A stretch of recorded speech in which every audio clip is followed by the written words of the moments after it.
Assalomu alaykum. Bugun biz Kavsar Med Center davolash, diagnostika hamda profilaktika markazida yaratilgan sharoitlar haqida gaplashamiz. Onam kasal bo'lganlarida juda ham qo'rqib qolgandik. Shu sababli именно mana shu Kavsar Med Centerni tanladik. 2 yil oldin insult olib, oyoq qo'lim ishlamay qolgan edi va gapira olmas edim. Doktorlari ham, sharoiti ham juda ham bizga yoqqan va onamlarning yaxshi bo'lishlarida juda katta rol o'ynagan. Shifokorlarning mehnati bilan, tinimsiz izlanishi bilan Allohga shukr, men hozir yaxshiman.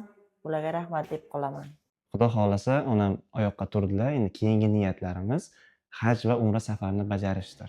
Yuraman, ishlarni qilaman. Hammasi o'z oldingiday, hammasi iziga tushgan. Shifokorlarga rahmat deb qolamiz.